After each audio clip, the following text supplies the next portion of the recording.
It's a privilege to be able to say a few words on behalf of Mr. Mark Webb, who's the Acting Director General of the Department of Agriculture and Food, who sends his apologies today. He's having a well-earned break after taking the reins of DAFWA for the first time back in March, and he's been doing some great things in our organisation. But can we all just begin by acknowledging the traditional owners of the land we are meeting on today, the Whadjuk people of the Noongar Nation, and pay our respects to their elders past and present.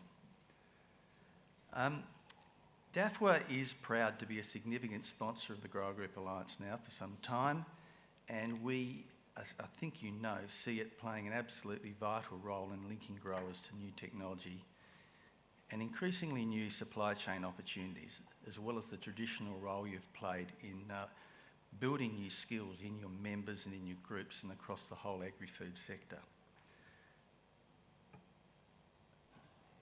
How do I... Whoops. I've got another slide here. Sideways.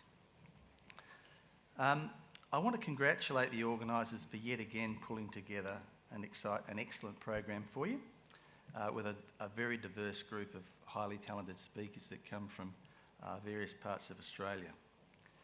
I've put just a few key words on the slide here that I've pulled off the program, and you can see how they contribute to the theme of this year's forum: collaboration, creating value and generating success. I think we all know that these topics, these key words up on the screen here, are amongst the critical success factors of our industries, your particular grower group and your individual farm business. And we probably all recognise the need to take time out on a day like today to refresh our thinking and engage with the experts we've got gathered here today to look at these things, because whilst there's nothing really new to anyone in the room in those words, it's hard work to get this right. And I'm immersed at the moment with DAFWA's negotiations with GRDC and in partnership with the Grains Industry Group to put a new model together to deliver and refresh the way we're going to deliver grains R&D across the regions of WA at the moment. And all these words keep coming up as the critical things we've got to get right in that new partnership model.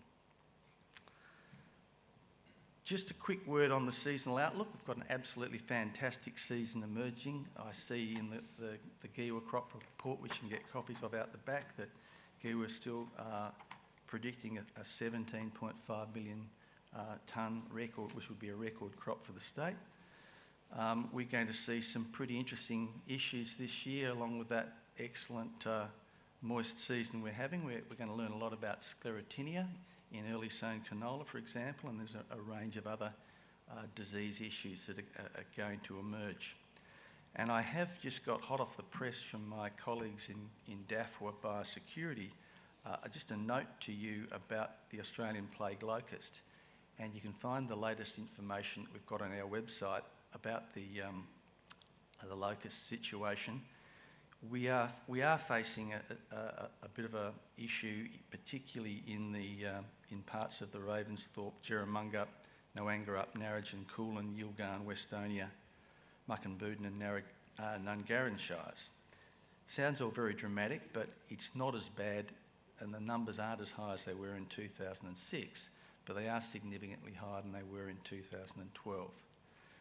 So DAFWA's got a lot of monitoring going on to look at hatching dates, and we'll be working, providing information that you can always tap into via our website on information to help you, help inform you where and when spraying might be required.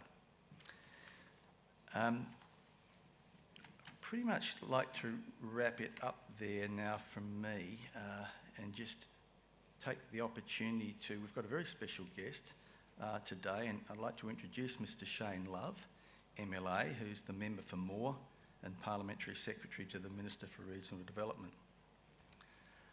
Shane is a very active MP, I can say that with great confidence, and has a great interest and practical knowledge of agriculture, having been a farmer before he entered Parliament. I'm sure he's going to tell us something exciting about the Royalties for Regions program, and I'm looking forward to hearing about that as much as you are. So welcome, Shane.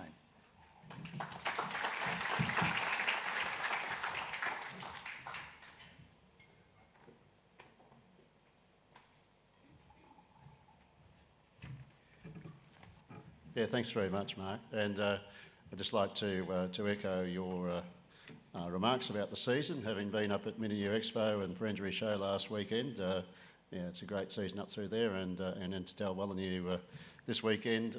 It'll be a fantastic weekend up there as well, I'm sure.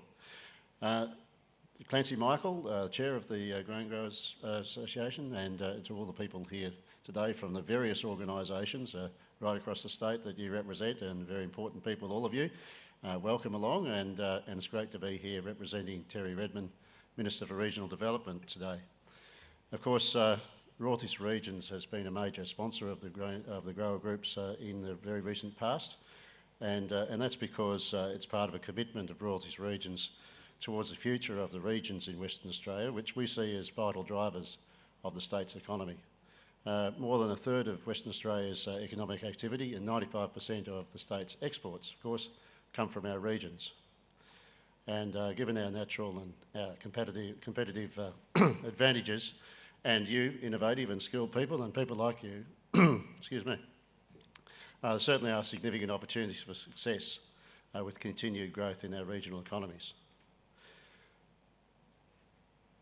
The Agricultural Science Research and Development Fund is one of 13 programs under the $350 million Seizing the Opportunity Agriculture Initiative.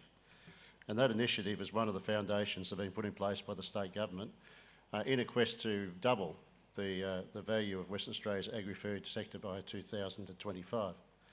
And it is very important, I think, that these latest rounds of grants go to groups which are not just involved with grain.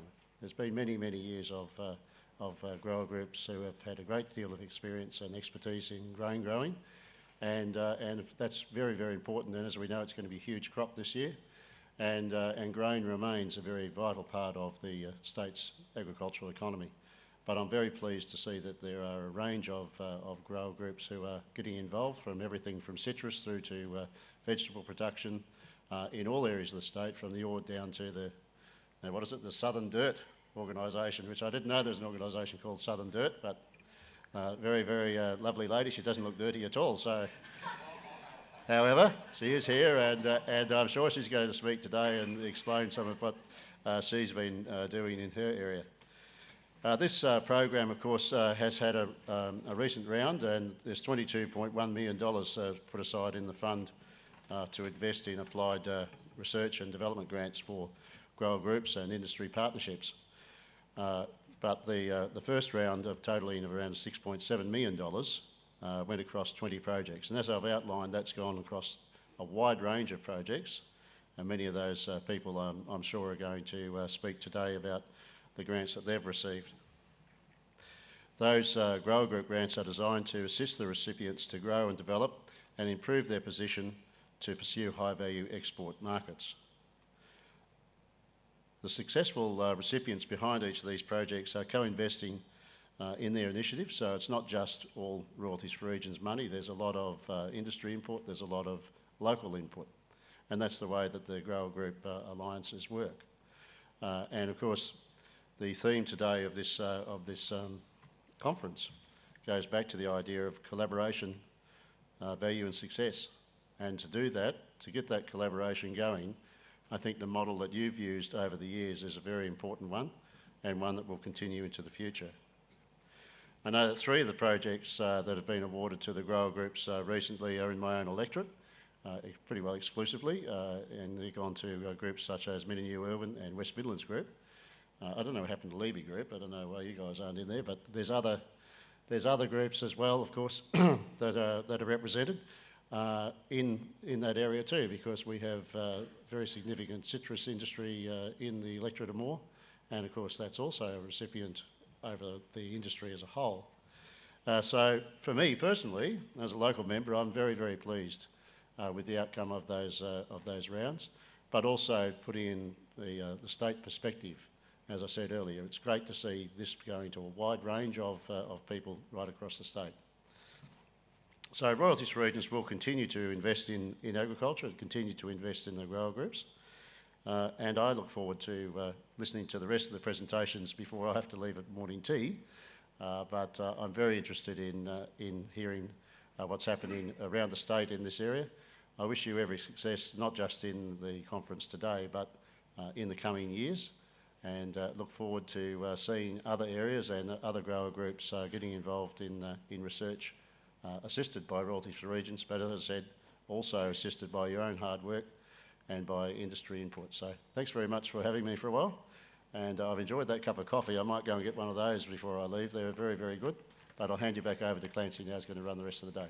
Thank you.